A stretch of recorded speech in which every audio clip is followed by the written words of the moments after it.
Halo teman-teman, selamat datang di Value Stock. Hari ini saya akan membahas analisa fundamental Telkom Indonesia kuartal ketiga tahun 2020. Pertama-tama teman-teman, ini disclaimer-nya, ini merupakan sharing analisa fundamental, bukan ajakan beli, jual, atau hold suatu saham, dan keputusan investasi ada di tangan teman-teman selaku investor.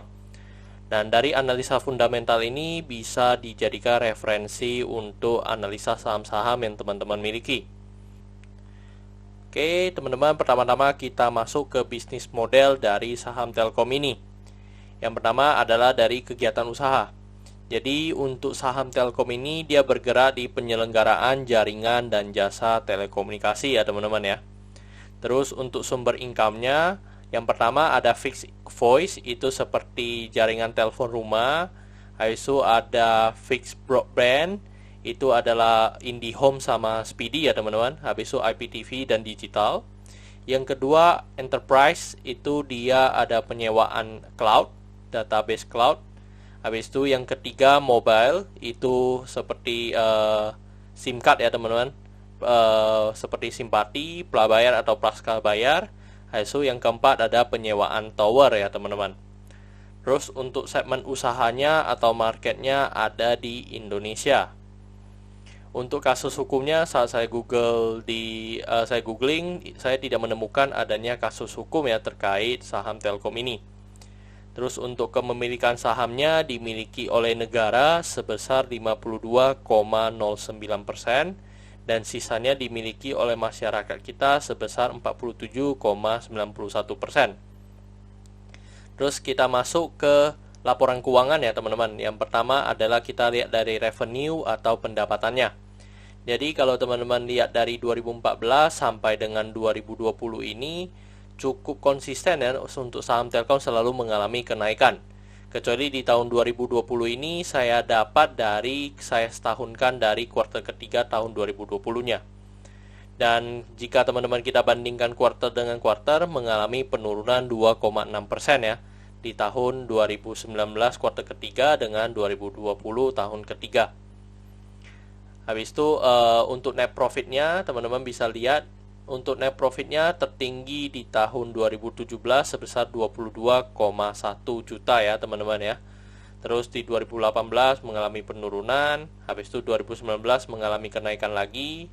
Dan ini prediksi ya teman-teman untuk tahun 2020-nya, tetapi kita harus tunggu sampai laporan tahunannya keluar ya teman-teman, baru bisa mendapatkan net profit yang sebenarnya. Tetapi untuk net profit yang 22 juta ini saya ambil dari saya setahunkan dari kuartal ketiganya. Terus teman-teman kita bandingkan kuartal ketiga 2019 dengan kuartal ketiga tahun 2020. Untuk saham Telkom ini mengalami kenaikan net profit 1,2% ya teman-teman. Oke teman-teman, kita lihat dari asetnya. Dari asetnya cukup konsisten ya, dari tahun 2014 sampai 2020 mengalami kenaikan. Dan kenaikan 2019 sampai 2020 ini mengalami kenaikan 5,4%. Terus dari hutangnya juga cukup konsisten ya, mengalami kenaikan. Dan di 2020 ini mengalami kenaikan 10,8%. Terus untuk modalnya juga mengalami kenaikan ya teman-teman. Tetapi di 2019 dengan 2020 mengalami kenaikan yang cukup sedikit ya, atau hanya sekedar 0,6% teman-teman. Oke teman-teman, ini summary dari laporan keuangannya. Dan di sini saya akan banyak membahas tentang rasio keuangan ya teman-teman ya. Yang pertama saya akan masuk dari NPM-nya atau net profit margin-nya. Jadi teman-teman bisa lihat net profit margin di tahun 2020 ini sebesar 16,72% ya teman-teman. Itu lebih bagus dibandingkan 2019 dan 2018 ya. Jadi bisa dikatakan untuk saham Telkom ini untuk NPM-nya lagi mereka cukup efisiensi ya teman-teman, dan terbukti dari net profitnya juga mengalami keuntungan. Padahal di masa sekarang ini kita di masa pandemi, tetapi memang di sektor mereka mungkin sektor yang tidak kena dampak ya teman-teman ya. Seharusnya di saham Telkom ini memang tidak memiliki dampak, dan terbukti dari laporan keuangannya juga mencetak laba ya teman-teman ya. Terus dari NPM-nya 16,72%, maka didapat juga EPS-nya 225 ya teman-teman ya.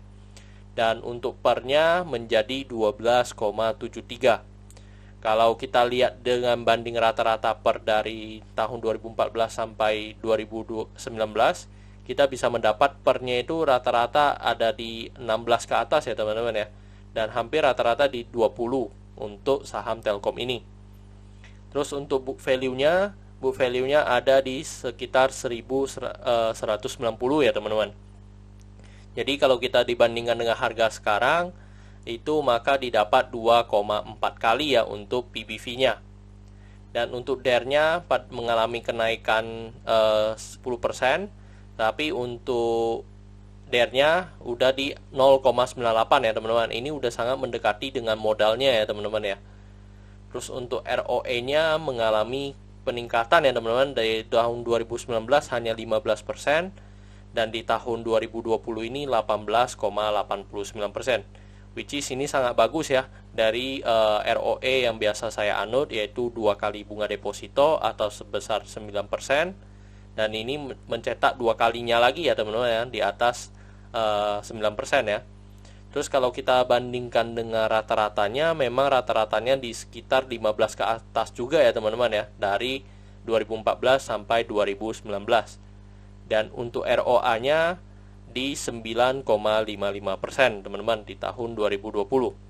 Kalau dibandingkan dengan rata-ratanya memang di sekitaran 8 sampai 10 juga ya teman-teman ya. Oke teman-teman, saat video ini dibuat, untuk harga Telkom sekarang adalah di 2860 ya, dan saya pakai.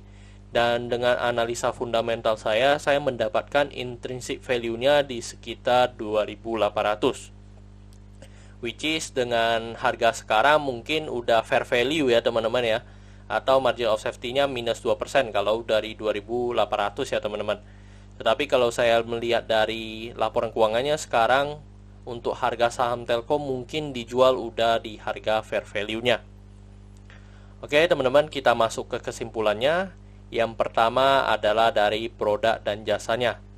Produk dan jasanya saya berikan status oke karena dia adalah provider terbesar ya di Indonesia. Dan saya melihat ini apalagi dimiliki oleh negara, jadi tidak mungkin bisa bangkrut lah ya kalau saya lihat. Dan untuk prospek 5-10 tahun ke depan akan jauh lebih baik dibandingkan tahun-tahun sekarang. Untuk GCG-nya saya berikan status oke juga karena pemegang saham pengendalinya adalah negara. Yang kedua adalah tidak adanya kasus hukum. Yang ketiga adalah dia bisa mencetak NPM yang meningkat ya dibandingkan dengan tahun sebelumnya. Terus untuk ROE, untuk revenue-nya saya berikan status oke juga, walaupun mengalami penurunan sedikit ya teman-teman ya. Jadi karena saya melihat penurunannya itu kalau di masa-masa pandemi sekarang dia masih mengalami penurunan sedikit, menurutku sangat-sangat wajar sih. Terus untuk net profit saya berikan status oke karena mencetak laba ya teman-teman ya. Dan memang di sektor ini seharusnya memang sektor yang tidak terdampak oleh pandemi ini ya. Terus untuk aset saya berikan status oke karena mengalami peningkatan. Untuk liability saya berikan status oke karena DER-nya masih di bawah 1. Tetapi memang udah perlu hati-hati ya jika DER-nya di atas 1. Untuk book value-nya saya berikan status no karena harga sekarang dijual di atas book value-nya. Untuk sektor saya berikan status oke karena tidak ada hal-hal yang perlu kita perhatikan ya untuk di sektor Telkom ini. Hanya mereka perlu menjaga layanan dan jasanya mereka. Untuk ROE-nya saya berikan status oke karena ROE-nya lebih dari 9% ya teman-teman yang saya anut. Habis itu untuk margin of safety-nya saya berikan status no karena tadi saya hitung negatif ya. Tetapi menurut saya sih bisa oke, bisa no juga karena ini udah di harga fair value-nya. Tetapi kalau teman-teman jika mau membeli saham ya menurut saya kalau bisa kita beli di bawah fair value-nya ya teman-teman ya. Terus untuk dividennya saya berikan status oke karena saya melihat 5 tahun terakhir untuk saham Telkom ini masih konsisten membagikan dividennya kepada investor-investornya. Oke teman-teman, jadi untuk kesimpulan kali ini ada 9/11 ya teman-teman ya. Dan pertanyaannya adalah apakah saya akan membeli saham Telkom ini? Untuk jawabannya adalah saya akan membeli saham Telkom, tetapi tidak pada harga sekarang ya teman-teman ya. Karena harga sekarang itu udah sama dengan fair value-nya. Jadi saya akan mungkin tunggu koreksi lagi ya teman-teman ya untuk saham Telkom ini. Oke teman-teman, saya rasa untuk video kali ini cukup sekian. Jika teman-teman menyukai video kali ini, tolong di like dan subscribe. Dan jika teman-teman ada kode saham yang ingin saya buatkan analisa seperti ini, silahkan tinggalkan di kolom komentar untuk kode sahamnya. Dan jangan lupa juga untuk follow saya di Royken13 di Instagram saya. See you in the next video. Bye-bye.